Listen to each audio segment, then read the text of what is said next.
La ilahe illallahu deyip aydanla elini şeydip kaldırıp yine yatırmak şu sünnet mi ya sünnet değil mi, şu şeriatta var zat mi ya yok zat mi? Bir sorak da ne demede koyup şunun eğer sünnet olan olsa nehiydi yağdaydı etmeli şunu soraktı. Ne deydi oğullar? Peygamberimiz sallallahu aleyhi ve sellem namaz okan vaktinde ettehiyatı okan vaktinde eşhedü en la ilahe diyenle elini şu söğün parmağını kaldırıp illallah diyenle parmağını yatıryan eken. Şunun için namazda şu elini şeydip işaret bir sabbağı söğün parmağını işaret etmek Peygamberimiz aleyhissalatu vesselam'ın nimeti sünneti olduruyor. Şimdi bir daha da düşünmeli. Elin ulan şeydip işaret etmekliği İmam-ı mezhebinde fıkh-ı keydani diyen bir fıkh kitabı var, mesele kitabı.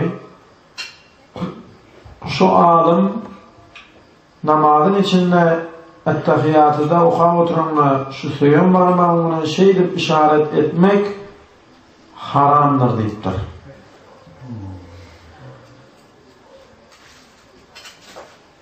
Hanefi mezhebinde Allah doğrusunu biliyor. Ya 2 ya da 4 tane kitapta mı ya 6 tane kitapta. Ya 2 ya 6. Şu kitapta namazın içinde elini şeydip işaret etmek mekruhtur deyiptir.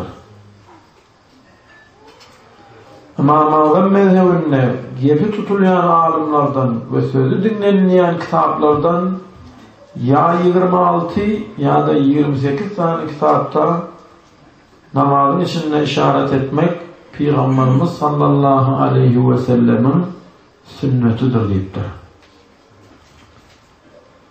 Cemi o bir kitapta haram, 2 ya 4 kitapta mekruh, 26 ya da 28 tane kitapta da hemen etmek sünnet edinlik buyuruluyor. Şimdi bunun hikmeti ne mi? İşaret etmenin hikmeti ne mi? Peygamberimiz sallallahu aleyhi ve sellem namaz okan vaktinde ettehiyatıda eşhedü en la ilahe elini şeydip yumarken görüyor musunuz? Buna söğün parmak değil şuna. Buna başan parmak değil. Başan parmak, söğün parmak. Buna ne değil? Orta parmak. Oğul hazret buna kulevi parmak, inkisi parmak. Peygamberimiz aleyhisselam namaz okan vaktinde söğün parmağını eşhedü en la diyenine kaldırırken la ilahe'de de kaldırıp durup illallah diyenine de şu söğün parmağını yatıryan eken. İnni bunun hikmeti neyme? Şunu 4 mezhepte de etmek sünnet diye. Beyleki 3 mezhepte sünnetli bağlatta gururum yok. Şafiiler, Malikiler, Hanbeliler hemmet şunu etmeli diye. Diye İmam-ı mezhebinde 25 mi 26 ya 28 kitapta sünnet diye, birce kitapta haram diye, ya 4 ya da 6 kitapta da mekruh diye. Şimdi mesela bir ovada bir adamı başlık sayılacak olsam, mesela bir adamı ben şunu başlık edecek değerliyse, 4 tane adamın ben şuna karşı değilse, 26 tane adamın biz şunu başlık edecek değilse, kimin gepil edeceği? 26'ın doğru değil mi? Belli oluyor İmam-ı mezhebinde de o alimden gepi tutulmaya da 26 kitabın gepi tutuluyor. İnni edeninde şuur etmeliliktir. İnan şu 2 parmağını şeydip halk etmeli, ettehiyata oturanını elini şeyle düz koyuyan, eşhedü en la ilahe eş diyen neyyen, sen şu 2 parmağını biriktiriyen, bu 2 parmağını da bu hacetle bu 2 parmağını da şeyle yumyan. Yürüyen üstüne bir şey edip halka ediyen var ya, şunu halka ediyen. Onun şu parmağım yatıp dur, şunu eşhedü en la ilahe illallah diyenle de yatırıyan. Bunun hikmeti nerede? Neme gerek oldu bu? Bolmasa bolmayanı. Bunun hikmeti adam yüreğiyle Allah'ın birleşi yani hareketi ile Allah'ın birliğini haber veriyor, işaret ediyor. Çünkü mi? Bak, eşhedü eşer bil yarın ve anık bilip kuvvelik bir yarın en la ilahe, bak en la ilahe, hiçbir kulluk eden at yoktur. İllallah, meğerim bir Allah vardır diyen yani. Öyle mıradın anıtlığını, dünya şu arttığını subut edecek olsa, bu diyenin olmaz. Dünya şu olur deyip kaharından şey diyorlar. Sonra yetişiyalı namazda beyin oturmak doğru derler. Eşhedü en la ilahe, hiçbir kulluk eden yoktur. İllallah, meğerim bir Allah vardır diyen mananı anlatma niyet bilen işaret edilen iken. Yüreğine Allah'ın birleşin yani hareketin bilen Allah'ın birliğini işaret etmek, anlatma niyet bilen şeydir elimden işaret edilen iken. İndi ustayla sorana meyeliye. Eğer maksat bir Allah'ın birliğini işaret edip aytma bolyan olsa, onu men şu parmak bilen etcek derler, orta parmak bilen, ya bu gulhazet parmak bilen, ya da bu küçük parmak bilen, ya başan parmak bilen etsem bolmayan mı? O da ol ya. Yöne, o da aynı Kudretullah yürekten gelen damar, gönülliyine, yani gönül gelen damar, şu parmağına gönül geliyor diye. Kalan bu üç parmakla bu başan parmak, şu gönül gelen damardan gani yolla şu liniyeden alıyor diye. Çünkü mi? Yine şu söyön parmağın, şu sağ elinle sol elindeki söyön parmağın damarı gönül kalbe birlik yere. Ama bu parmaklarını gönül birikmeye de yolla şu neyme? Gönül birikyen damardan kıradan alyan eken. Yolla bu damardan alyan. Neticede bizim şu sağ ve sol elimizdeki söyön parmakların damarı yürek bilen birikyen eken. Gönül birikyen de yoksa hemme damarların kanı yürekten alyan. Yani şu ikisi gönül birikyen eken.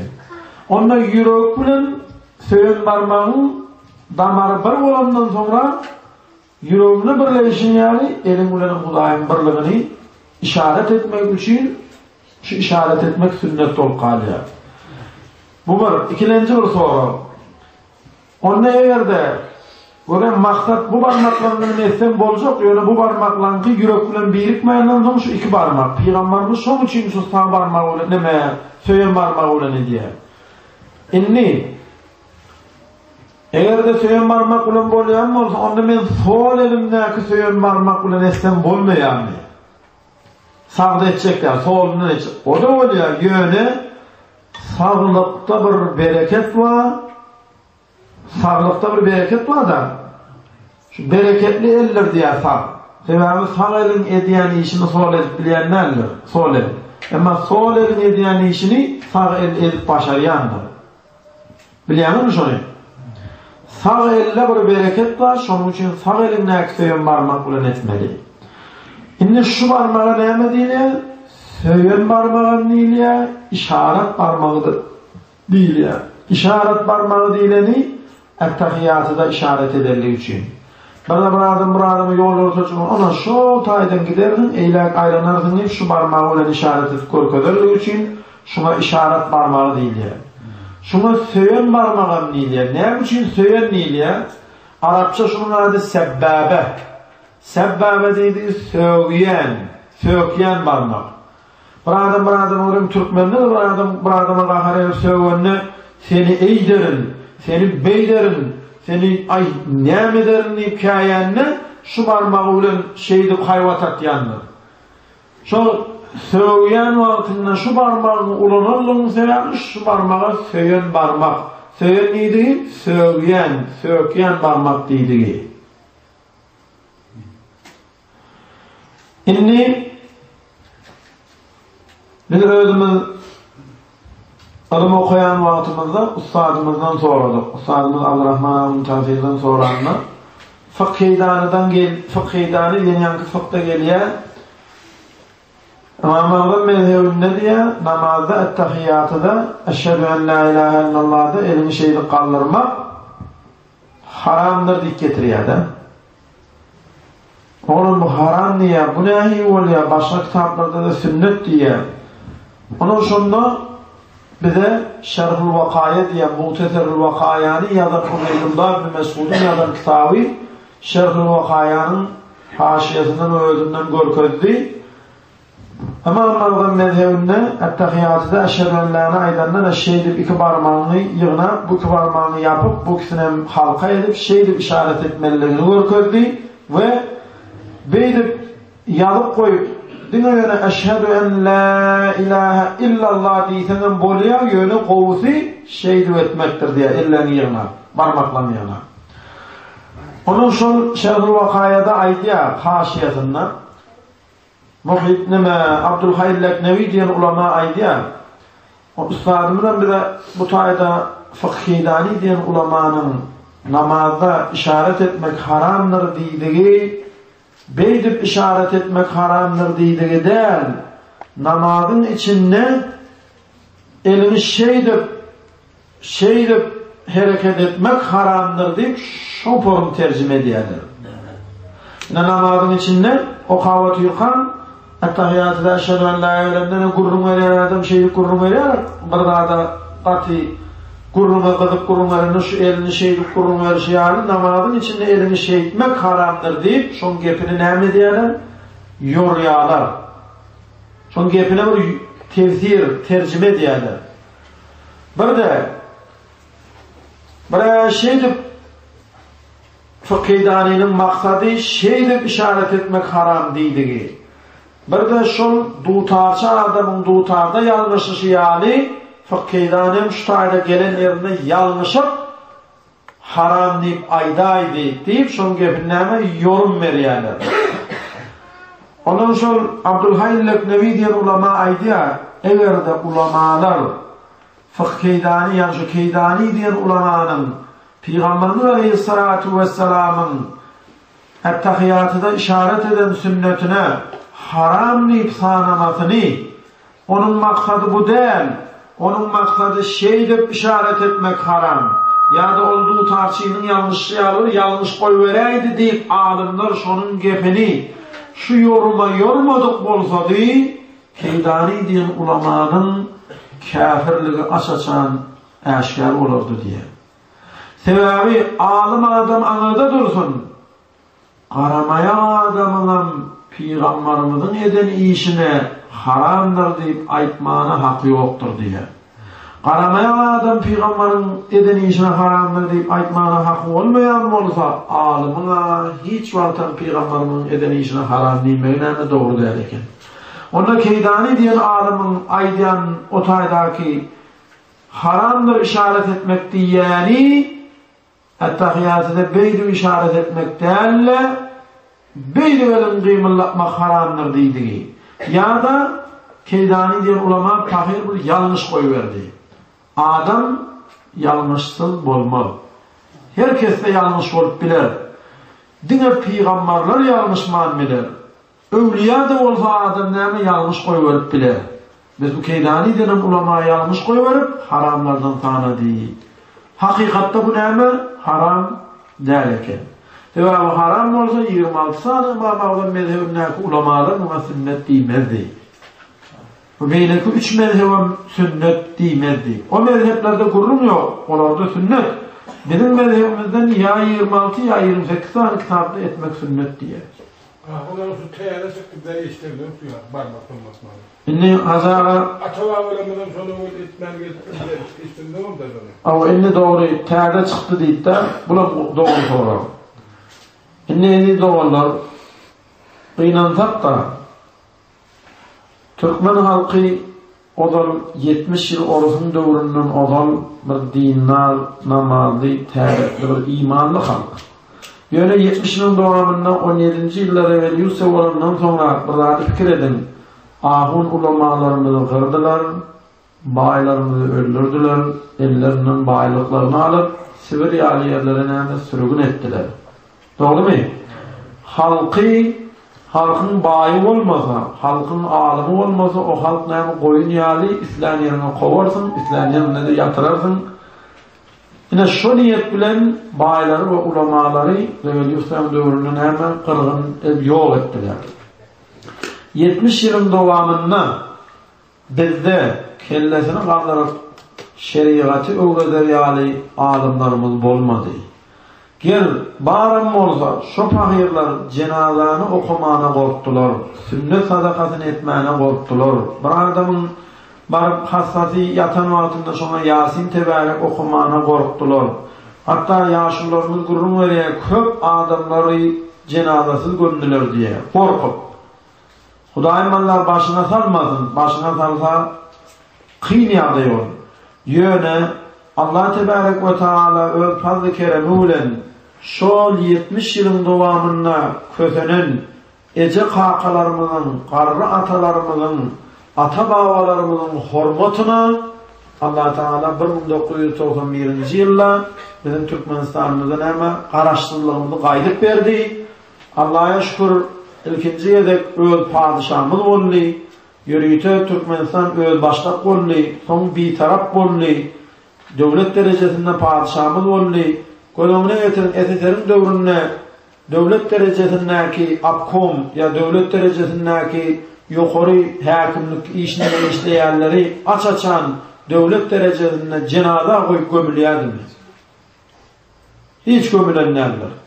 Ama görüyor padişahımız dünyadan aydanlar şunun hemen devlet derecesinde bütün dünyadan adamlar gelip cenaze koyup kefirler gömüldü. Bizim padişahımızı şu forum gömmegimizin ödü, cenaze okulup gömülmeğinin ödü Türkmen halkının bir asli ata baba Müslüman, ata baba bir Muhammed Peygamber'e inanan mamada mezhepler sünni halktığını bildiriyor. Şimdi şeyle olayan olsa Huday Teala bize şu araştırılığı verdi. Yaşlarımız köp yerlerde ilmi öğrenmeyi zat etti. Bu zatları biz inni öğrenip otuyoruz. 70 yılın devamında biz bu zatları nereden öğrenmeliyiz? Şimdi size bir soru. Ata babalarımızda yoktu, son çıktı, son tapıldı diysek, haysi birimiz bizim ata babamız yukarı bilimi alıp halkına beyle arasında asuda yağdayda gülüyal edip düşünürdü. Yedikten nereden çıkan bilmeyecek ya bilmeyenler. Şimdi sen bir zaman yaşını dinle, onun kabul etme öyle ödeyişin. Mesela şu an ovanızda bir moğullarınız ya ahunumuz olsa, şunun bile 50-60 yıl bile ovada şol yaşatanız, doğru mu? 50-60 yıl bile olup yaşatanız, şu 50-60 yılın içinde yöre barıp şun önüne diydiğinizde çöküp alım almasanız, erteki günüm şu ahun dünyadan kaydandan bir melekede menem şu ahun bilen 50-60 yıl komşu olup yaşadım.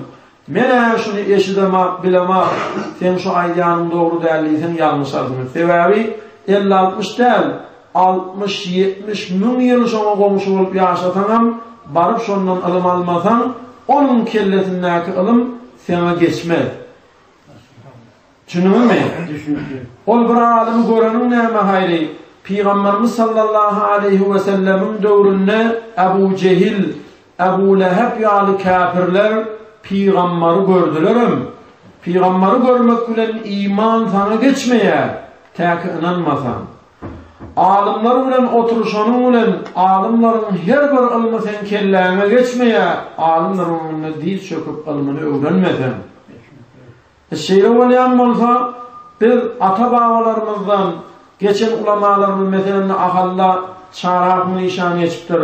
marada törahun geçiptir, nohurda koçmalahun ataniyadahun geçiptir, Türkmenin bir sanaymalı ahurları geçiptir. Olarım nämer evveli üsteden öň ölüpdir ýa-da bolsa şo döwürde de nämer gaçyp gidipdir. Şolaryň ilim beren okuwçylary da paýarlar 70 ýylyň dowamynda kellesini galdyryp bilmändir. 5 tane 3 tane alim bolup ot dolanynda nirany ýaksyn olar. Onu sen nirden o döwürde ondan şu 70 ýylyň dowamynda olar beýdip sünneti öwretmek olara farz däl. Şo döwürde olar adamların dine adamlara oğruyun dine imani öğretip bilse yeterlikli olupdur. Bunlar hükmü sünnet. Etsen sovabın var, etmesen sana günahın yok. Çünkü mi? Bunları kiçi meseleni, bunları bir sünnetten ön parzdur, iman parz. Olar halkımıza oğruyundan Allah'a inanmaklığı, Peygamber'e inanmaklığı, kitaplara inanmaklığı, periştelerine, Allah'ın hayır şer olun elden, Allah'ın yaradyanlığını ve ölümden son diyilecekliğimize inanmaklığı öğretip bilse olur zor olur eken. Sebep 70 yılın dovamından partiye deydi, komünist, ateizmler, Huda yok deyip geldiler Huda'yı hakladın. Şu dövrde yaşap olur gelip, bunu etmek sünnet, onu etmeli, bunu etmeli deyip aydıp bilmezler. Çünkü mi? Bir de bunu işaret etmek yanlıştan günahı olacak. Bak etmek için eşhedü en la ilahe de kaldırıp illallah'a basmalı. Halk ılımlı olmasa, bilimli olmasa bunu onaracak der. O zaman halk köpçülüğü ılımlı olan gariplik, azlık, 17. yıllar evveli Rusya, son 30-32 yıllarda tut, sonra 40. yıldan 45. yılda seni vuruş, sonra 48. yılda yer titreme, yaşlılarımız gururlar ya, 60. yıldan son karnımız çöreğe doyup başlattı ya. Başı 17. yıl, 1917, sonra 60. şu yıl aradan ne edip sen din öğrenecek, ne edip sen bağışlanmanın imanına mı öğrenip bilmezsin, karnın açık olsa, vuruş gidip dursa. Onun o dövrde sen yaşlılarımız kimden öğrenmeli, kimden bilmeli dinini? Bilmeyene alim koydular mı? Onun o alimler gelip sana bu tayden tak, elini verip namazda işaret etmeli diyen meseleni öğretmezden o da öğretmeli dağıtlarken, önlerki mühim, vacip meseleleri halka öğretip bilmeyken bunu sana niyeden öğretsin onlar? Ve şeyle oynayan mı olsa, ben ayda otayım. Biz özümüz, ben Törahun'un kitaplarından vurdum, Koçmalahun'un kitaplarından vurdum, Çarahun'un kitaplarından vurma yöne, Koçmalahun, Ataniyalahun, Ahalla Çarahun, Marda Törahun bulur, hem ahunluk hem evliyalık derecesine yeten beyik şahsiyetler. Bulurum şu kitapları okan, bulurum İmam Azam mezhebine, bulurum şu meselelerini görün. Yöne bulara enter o meselelerini halka öğreder yani mümkünçülük yok. O meseleden ön halka öğretmeli vacip meseleleri durka, olur gelip bu meselelerini halka öğretme. Ve şeyle olayan olsa, biz ata-babalarımızdan görmenliğimiz, bu meselelerin düyüpte dinine yokluğunu anlatmaya. Yani ata-babalarımın doğruna 70 yılın doğamında mescidi açaçan varmak vardı mı? Cuma namazı varmak vardı mı? 70 yılın doğamında ayet namazları okuyadı mı? Gören ata-babalarım şu 70 yılın doğamında ata-babalarım. Ondan hemen Cuma'nı okuyarsa. Yani onu ata-babalarımda görmeyen işimizi etmeli değil olayan olsa, onu Cuma'nın okumalı değil. Cemaate de varmalı değil. Mescitte adanın vermeliler oluyor. Düşünüyor mi? Onları da görmeyenliğini bu meselenin dinine yokluğunu anlatmaya. Şimdi bir de halk nadan olandan sonra onarmayacağını ata-babalarımızdan dönen alimler bilen son